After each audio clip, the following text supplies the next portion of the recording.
Hello everyone, continuing our knowledge sharing series.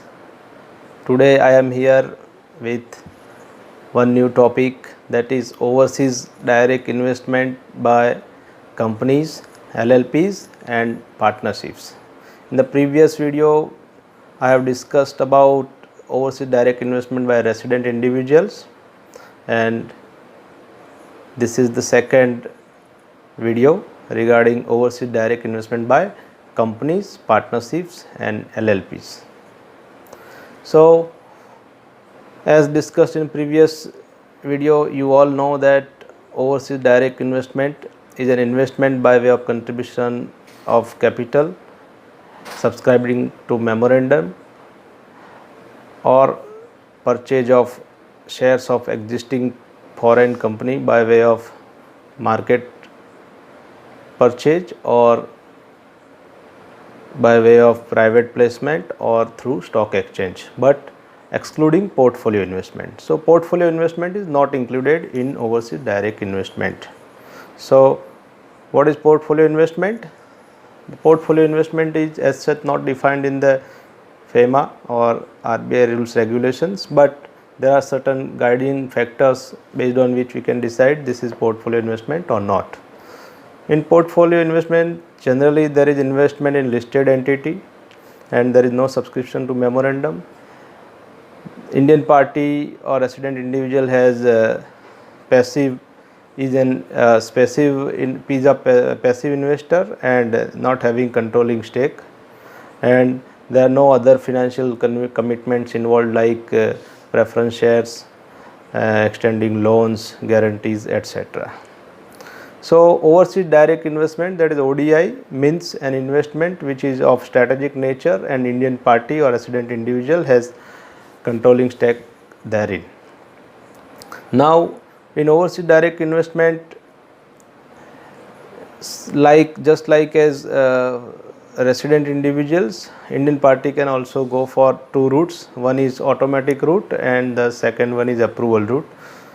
In automatic route, there is no requirement of taking prior permission of RBI, and in approval route you have to take prior permission of RBI. So let us discuss in detail ODI by companies under automatic route. Under automatic route, Indian companies, LLP and registered partnership can invest in any bona fide business, but there are certain sectors which are specifically prohibited, like financial services, banking and real estate. As we know, real estate means trading of immovable property, etc. only, and no, it does not include construction of residential projects and development of townships. So these are permitted. Now let us discuss some specific requirements and conditions which are applicable to Indian party. Then the same condition like resident individual is here also, that Indian party should not be in exporters caution list or in a list of defaulter given by any investigation agency of India. Then Indian party cannot invest in countries which are notified as non-cooperative countries by FATF, that is Financial Action Task Force. Then there is a limit of overseas direct investment. Here Indian party can invest up to 400% of its net worth, that is 4 times of net worth, whereas in case of resident individual it was USD 2,50,000 only. So here for businesses there is big limit. Then up to $1 million investment Indian parties can go for under automatic route only, and beyond that they have to go for approval of RBI. Then unlike resident individuals, Indian party can invest in entities, and those foreign entities can form step down subsidiaries also. They can Indian party can invest in special purpose vehicle also, and they in turn invest in further businesses which was not allowed for resident individuals. Then Indian party can also extend loan to overseas entity. The condition is first they should be the shareholder, and thereafter they can extend loan to foreign entity. Then valuation rules are same as for resident individuals. That is above $5 million investment valuation certificate is required from merchant banker, and below $5 million CA or CPA can give valuation certificate. Then let us discuss about reporting requirements. Reporting requirements are almost same for Indian party and resident individuals. Let us quickly go through it as we have already discussed in the previous discussion. Indian party has to file Form ODI Part 1 along with the documents of overseas entity and Indian party, and AD Bank will forward these documents to RBI within 30 days of remittance.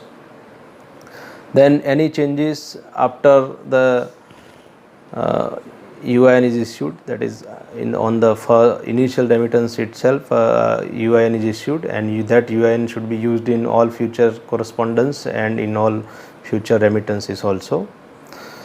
So these post investment changes are to be reported to AD Bank within 30 days of changes by filing Form ODI Part 1.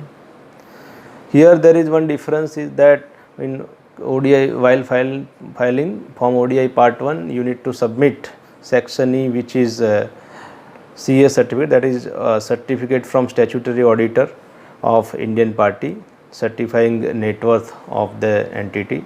Net worth means share capital plus reserve and surplus for in case of companies, and in case of partnerships it is capital. So then every year Indian party has to file annual performance report by 31st December of the following year. Then even in case of annual performance report, here there is a requirement of certification by statutory auditor, which was not there in the case of resident individuals. Then when you file disinvestment form, that time also share valuation is to be certified by CA, statutory auditor. Then another condition is that if there are more than one Indian party or resident individual, then they have to do all the transaction of foreign overseas direct investment through one AD Bank branch only. Then in case of multiple Indian parties, the one who has maximum stake has to submit APR to bank. Then there is one more return required for companies, LLPs, which is foreign assets and liability, that is FLA return, which is to be filed every year by 15th of July. Then there are some reporting requirements under other laws, like in Income Tax Act you have to report these investment under foreign asset schedule. Then here when you are forming overseas JV or WOS, you have to go for consolidation of accounts in case of companies. So these were the basic requirements and conditions for overseas direct investment by companies and LLPs. and registered partnership. Registered partnership means a partnership firm which is registered under the Partnership Act. In case of unregistered firm, you have to take prior approval of RBI. So this was the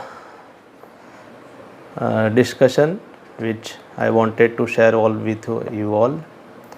I hope you like my videos and you may find my videos useful for your practice and practical life also. Thank you very much.